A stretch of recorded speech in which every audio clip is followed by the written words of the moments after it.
If the soul exists, does it survive death? If so, when did the belief first arise that the soul may reincarnate, to be born anew in another physical body? Before we unlock the future, we must find the keys to the past. I'm Leonard Nimoy. Join me and open the door to ancient mysteries beginning now, here on AN. Thousands of years ago, the ancient Egyptians believed that the soul continued to exist after death, then journeyed to another world. Yet some Egyptians believe the soul returns to Earth and reincarnates in a new physical body. Is the current Dalai Lama evidence of the rebirth of someone who lived before? Why was he chosen to become spiritual head of one of the world's great faiths? Though it may have once been central to Judaism and Christianity, the idea of reincarnation was eventually stifled by church and synagogue.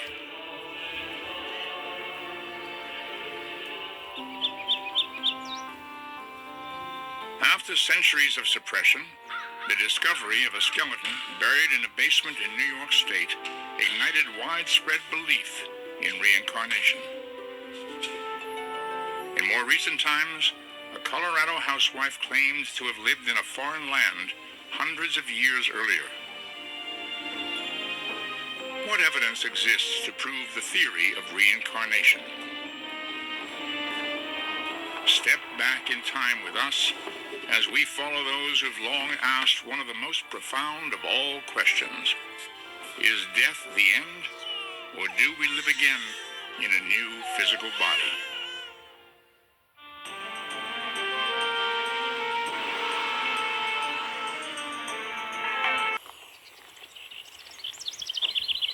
It has probably happened to many of us at some time or another. It is called déjà vu. Suddenly, in an area never before visited, there's an indefinable feeling of familiarity. In some mysterious way, there's a sense that you've been here before. Could this be possible? What about the person with whom you've chosen to share your life? Have you known one another before? Perhaps, as some believe, in a previous life? The human mind has grappled with the notion of reincarnation for millennia. In some cultures, the idea was often seen as a threat, warning of dire consequences for an unjust and dishonest life. Might evil deeds committed in a present life lead to reincarnation on a lower level, such as an animal or an insect? On the other hand, would a life of merit promise rewards in the next incarnation?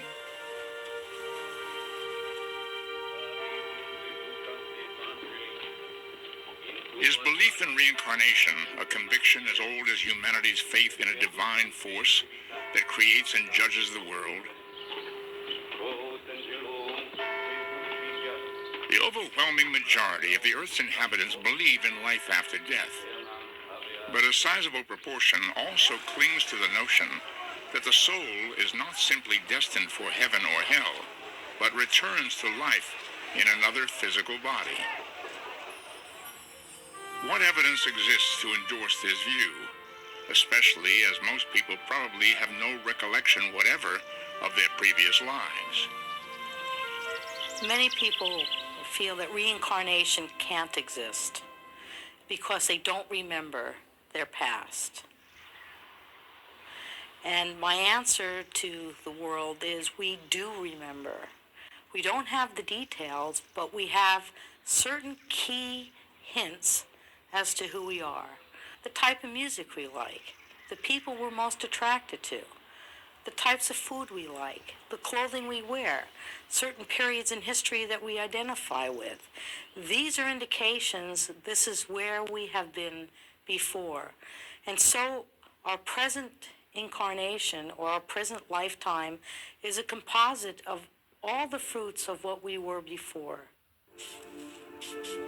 When did the concept of reincarnation first take root? To probe the mystery, we must embark on a quest deep into antiquity. For the ancient world holds alluring clues to the earliest stirrings of the idea that life may indeed transcend death. It is a belief that may date back to the Stone Age. Tens of thousands of years ago, many primitive societies buried their dead in a fetal position. Could this perhaps suggest a belief in reincarnation, in which the deceased was being made ready for possible rebirth? Today, India remains one of the most vital links with the ancient past. Here, Hinduism is the predominant pathway of faith. At least much of its origins remain a mystery, but it is the oldest known religion still practiced anywhere in the world today. Acceptance of reincarnation is central to Hinduism. A person's rebirth in a new physical body is believed to be a direct result of how one lived in a previous life. Escaping the endless cycle of birth and rebirth is fundamental to followers of the faith. The process is known as karma. The ultimate aim is to break the cycle, to allow the soul to return to its maker, thus avoiding further reincarnations. You escape it according to the theory.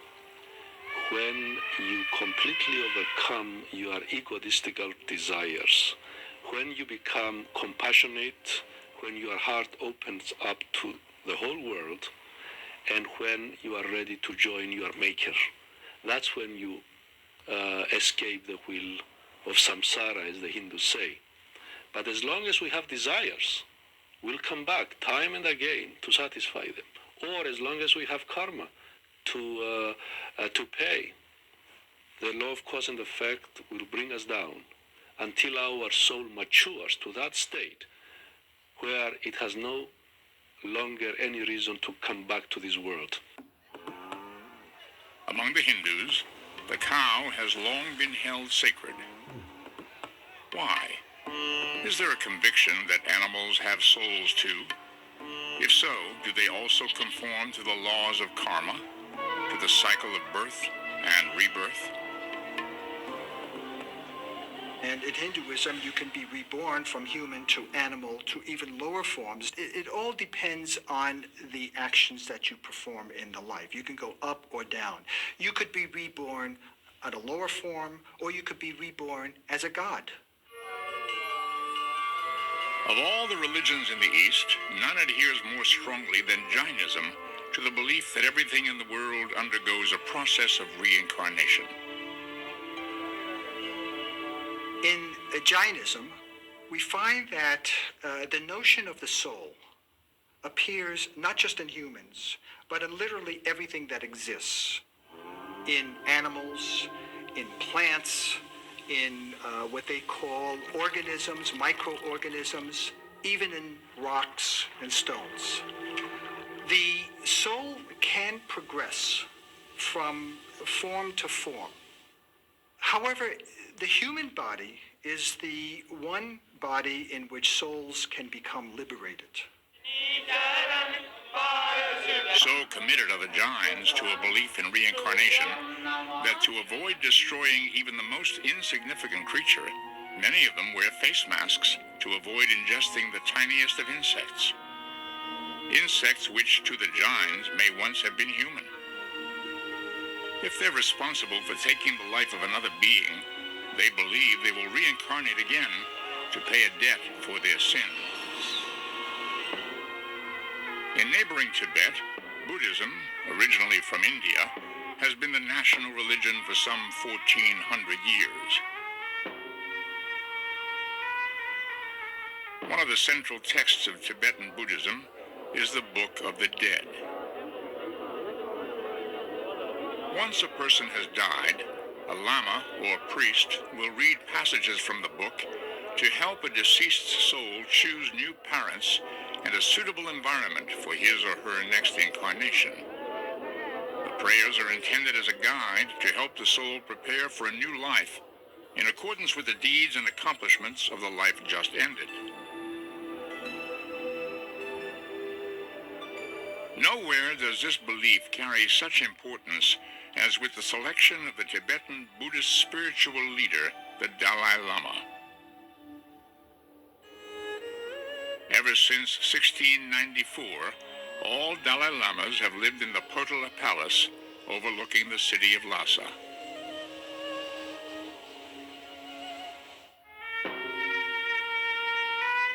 In 1959, when Communist China invaded Tibet and imposed military rule, the current Dalai Lama fled his capital and settled in India.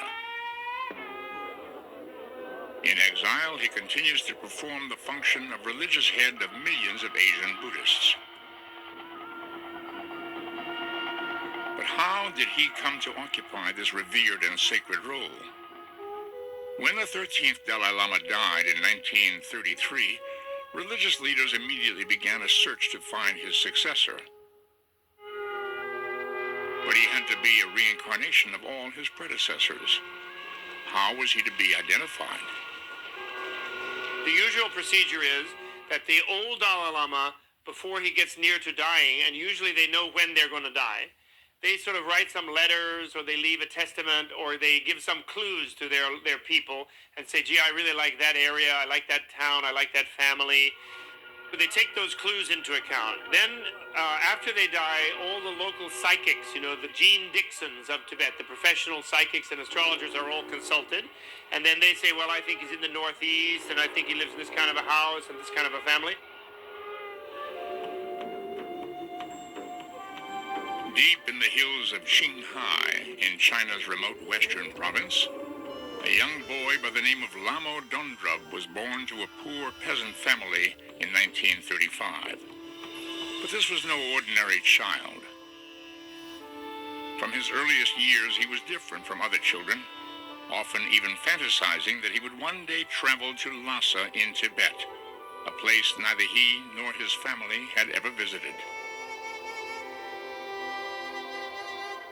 When I was very young, so I think 1.5 years or the 2 years, 3 years, you see, during that period, I always telling my mother, I will go to Lhasa. That, and also whenever I play, and also I play. Now I'm going somewhere. I'm now moving to Lhasa. News of the young Lamo Dondrub soon reached Lhasa. In 1937, a search party of disguised high lamas from the Tibetan government set out for the tiny village to investigate the 2.5-year-old boy that they had heard about. Could he possibly be the reincarnated Dalai Lama? From an array of similar items, the young boy was asked to pick out clothing and religious objects that belonged to the previous Dalai Lama. He unhesitatingly chose every item correctly. At one point, he reached out for the Dalai Lama's rosary and claimed that it was once his own. Lamo Dondrub was then subjected to a physical examination in which his body was inspected for certain marks traditionally associated with Dalai Lamas. These included large ears, upward curving eyebrows, moles in certain locations of the torso, and a palm print resembling the design of a conch shell. Without exception, each telltale sign was there. The reincarnated 14th Dalai Lama had been found. Today, the Dalai Lama is revered by Buddhists everywhere. He is not only the leader of one of the Earth's great religions, but he is accepted by all of his followers as the reincarnation of all 13 previous Dalai Lamas. Lives. Before we get into it, why not subscribe and press the notification bell? James was born in 1998, but in 2000 when James was 2, he remembered his past life. He said he was a lieutenant in the Second World War, and apparently he passed away when his plane was shot down. The San Francisco kid also said his past name was James Leninger. Now, you may be thinking, kids can just say anything and make up whatever they want. Why believe him? Well, that's exactly what his parents thought at first. It's just their kid's wild imagination. But he would not stop going on about it, so eventually they did some research. They looked into it and found there was a lieutenant pilot with that same name. Amazingly, the American pilot also was in World War II and their plane crashed. He passed away in 1945. James also said that on his past life he was on a ship named the Natoma. Unbelievably, this was a real-life American ship. He also had reoccurring nightmares about an airplane crash. Eventually, his parents were fully convinced, and they went to meet Lieutenant James's crew. Remarkably, everything James mentioned, the crew confirmed. Many of the details only Lieutenant James and his crew could have known. So there's clearly something not quite normal with James. Boriska Kiprianovich. Boriska is from Volgograd, Russia, and even before he recalled his past life, he was already a remarkable kid. He has a genius IQ level, and he also has an outstanding knowledge of the planetary systems. When this was revealed, it baffled experts and scientists around the world. Boriska's mother and doctor said they knew he was special 2 weeks after he was born. That's because at 2 weeks old, he was able to hold his head up without any support. A few months later, he began to speak, and by the age of 1, he could read, draw, and paint. But what's most amazing is he says he remembers a past life. He claims to have been born on Mars, and Mars is his #1 interest. Boriska said that Mars once had a civilization, but a massive nuclear space catastrophe caused them to be wiped off the planet. He also says that's why Mars is so hot to this day. Now, this sounds totally made up, but he's not just some silly kid making things up. Remember, he has a genius IQ, and without any schooling, he already had an amazing knowledge of the planetary systems. He is said to have gained all of this knowledge in his past life. He also said there's a lot to be discovered on Earth that we don't know about. He said the Great Pyramid of Giza in Egypt is hiding big secrets. Boriska said the civilization was able to live on Mars by breathing carbon dioxide. Cameron Macaulay. Cameron is a small boy from Glasgow, Scotland. But when he was 2 years old, he said he had a past life on a small island named Barra. His parents had never heard of it, let alone been there. But after they looked it up, they found out it was an hour's flight away from Glasgow, 220 miles away. At first, they ignored Cameron, but for 3 years he kept going on about it like he was obsessed. He said he had a past family with brothers on the island. He also said he remembered having a sister and a black and white sheepdog. He also said he remembered living in a house painted white on the beach with planes landing nearby. He also described in great detail the view from his bedroom window. Cameron said he missed his family so much he would get super upset. Eventually, this became unbearable for his parents, so they decided to fly him to the island. They were hoping they could show him it was all in his head and he was simply imagining this family. But when they landed on the island of Barra, they were stunned. Amazingly, it had the exact same view that Cameron described. They even found Cameron's black and white sheepdog. Cameron said he had a father named Shane Robertson who passed away in a car incident. They asked around on the island, but sadly no one knew of a Shane Robertson. Maybe it's because his past life was just too long ago and he's been forgotten about. Edward Austrian. When this boy was only 4 years old, he said that he remembered a past life as a soldier from World War I. The British boy said that in his past life, he passed on in World War I. This was after he was struck in the neck by a projectile. Edward often had a sore throat, and he would say that his wound was hurting. His parents took him to the doctors about this, but they couldn't explain why it was happening. And he wasn't just making it up. Eventually, a cyst did develop in his throat. Edward said that in his past life, he was a soldier named James who was 18 years old. He would often share his stories from the battlefield. He said one day he remembers him and his crew walking through the mud and it was cold and damp. He says he remembers hearing shots and that he was carrying a very heavy rifle. Now remember, he said all of this when he was just 4 years old. Are you a